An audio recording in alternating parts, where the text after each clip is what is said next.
नमस्कार मित्र-मैत्रिणींनो, तुमचं आमच्या चॅनलवर मनपूर्वक स्वागत आहे। पावसाळा आला की वातावरण थंड आणि दमट होते।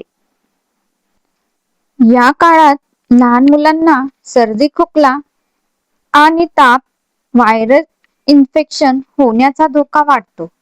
त्यामुळे पालकांनी काही साध्या पण महत्त्वाच्या गोष्टी काळजी घेणे आवश्यक आहे। आजच्या व्हिडिओमध्ये आपण जाणून घेणार आहोत पावसाळ्यात लहान मुलांचे सर्दी खोकल्यापासून संरक्षण कसे करावे। चला तर मग सुरू करूया। मुलांना कोरडे आणि उबदार ठेवा। पावसात भिजल्यास मुलांचे कपडे शक्य तितक्या लवकर बदला। ओले कपडे जास्त वेळ अंगावर राहू देऊ नका। मुलांना द्या पौष्टिक आहार। आहारात ताजी फळे, भाज्या, डाळी, अंडी, दूध आणि प्रथिनयुक्त पदार्थांचा समावेश करा। चांगला आहार रोगप्रतिकारक शक्तीला आधार देतो। पुरेसे पाणी पाजा। थंड वातावरणात तहान कमी लागली तरी मुलांनी दिवसभर पुरेसे पाणी प्यावे। स्वच्छ आणि उकळून थंड केलेले पाणी द्या। हात स्वच्छ धुवायची सवय लावा।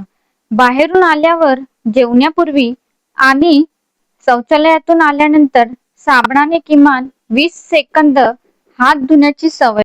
मुलांनी वयानुसार पुरेशी झोप घेण्यास शरीराची नैसर्गिक प्रतिकारशक्ती चांगली राहण्यास मदत होते। घर स्वच्छ आणि हवेशीर ठेवा। घरात स्वच्छता ठेवा, डास साचू नयेत याची काळजी घ्या आणि घरात योग्य हवा खेळती राहील याची व्यवस्था करा। लहान मुलांना शक्यतो पावसात जास्त वेळ खेळू देऊ नका। बाहेर जाताना रेनकोट, छत्री आणि योग्य पादत्राणे।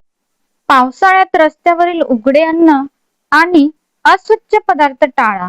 शक्यतो ताजे, गरम आणि घरचेच अन्न द्या। घरात कोणाला सर्दी खोकला असेल तर मुलांशी अनावश्यक जवळचा संपर्क टाळा आणि स्वच्छतेची काळजी घ्या। काही गोष्टी लक्षात ठेवता डॉक्टरांच्या सल्ल्याशिवाय औषधे घेऊ नका।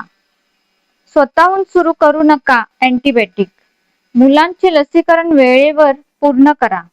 घरातील स्वच्छता आणि वैयक्तिक स्वच्छतेची काळजी घ्या। पावसाळ्यात थोडी काळजी घेतली तर लहान मुलांना सर्दी खोकल्यापासून बऱ्याच संरक्षण मिळू शकते। तुम्ही तुमच्या मुलांची पावसात कशी काळजी घेता आम्हाला कमेंटमध्ये नक्की सांगा। अशा आरोग्यविषयक उपयुक्त माहितीसाठी आमच्या चॅनलला लाईक, शेअर आणि सबस्क्राईब करायला विसरू नका। धन्यवाद। पुन्हा भेटू एका नवीन आणि उपयुक्त व्हिडिओमध्ये।